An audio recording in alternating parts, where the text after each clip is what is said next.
hate filling our streets and our schools as we learn about a shocking incident at a middle school in Manhattan Beach, California.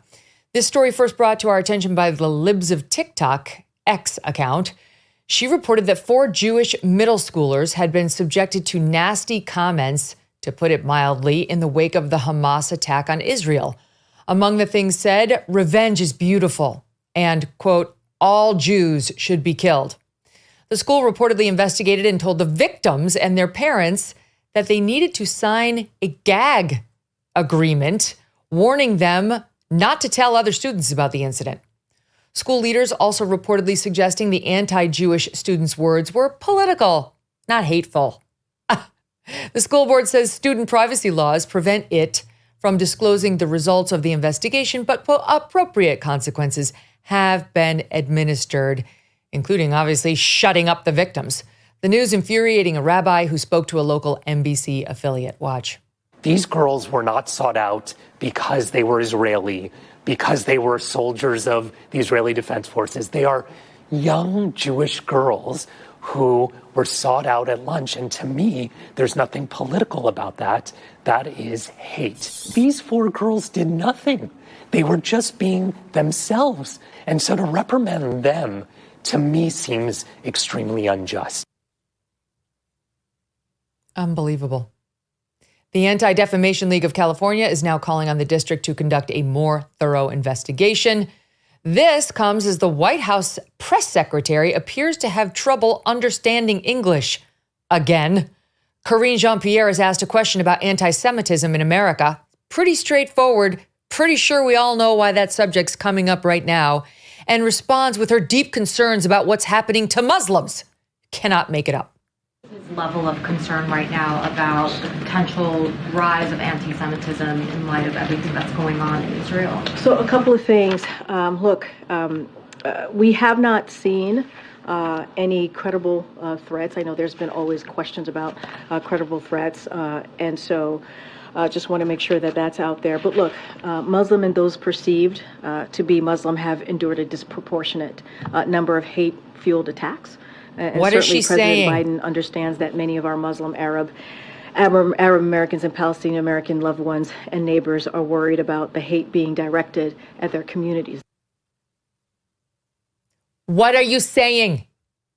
The question was about anti-Semitism. Not everything has to go back to Islamophobia. All right, so she either wasn't listening or paying attention, or she just can't get off of her Democratic talking points, but that what's really important here is any backlash against the people who perpetuated this disgusting attack. That is how the left is talking about Israel already. Look, we've documented at length on this show what is happening to Jews in America. There have been numerous incidents of people ripping down posters of innocent Israelis who have been kidnapped by Hamas and Jewish Americans who have been kidnapped by Hamas. There have been attacks on Jewish people. And they get away.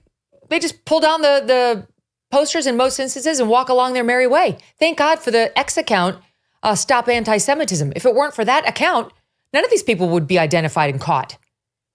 This lovely couple here in Brooklyn was just the latest. When confronted with tearing down the hostage posters, the wife, Kelly, clutches the papers in her hands while the husband, identified as Noah Schaefer, starts laughing. It's so fun when you try to impede the investigation and recovery of hostages suffering children.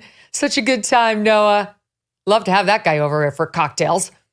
And then there are those who are publicly celebrating the deaths, still calling for the annihilation of Israel. Just last night in New York City, Eli Klein, a commentator on Twitter, I think he's in the art business, a Jewish man, says he came home to this. Intifada, intifada. Long live the intifada. There is only one solution. Not another dime. No more money for Israel's crime. Not another nickel. Not another dime. No more money for Israel's crime. Like, who says I'm going to take the bongo? Who's like, I'll be the guy. I'm going to hit the bongo. That'll be my contribution to our big Intifada march. And could somebody grab like some castanets too while we're, all together? Calls for Intifada, as you heard right there, which of course is believed by many Jews experiencing this event right now to be a call for the elimination entirely of Israel, not to mention Jews, including right here in America. You've heard bedding and apparel brands say they're the softest and most comfortable, right? But do they promise it? At Cozy Earth, you get the softest, most luxurious feeling fabric guaranteed. That means if you do not love Cozy Earth's bamboo sheets, you have 100 days to get your money back. But they're not worried about refunds because once you try Cozy Earth, you're hooked for life. Start with Cozy Earth's best-selling bamboo sheet set, made of 100% premium viscose from bamboo. Super soft, ethically sourced sheets which regulate your temperature, keeping you cool in the summer and cozy in the winter. And it's not just sheets. They have pajamas, loungewear, bath towels, and much more. Unbelievably soft, unforgettably comfortable, the coziest way to make your home a sanctuary. And don't forget Cozy Earth's guarantee. All of their products can be returned or exchanged within 100 days and include an additional 10-year warranty against defects. CozyEarth.com, enter code Megyn at checkout for up to 40% off. CozyEarth.com, promo code Megyn. Hey, thanks so much for watching. If you like what you just saw, hit the subscribe button for more clips and full episodes.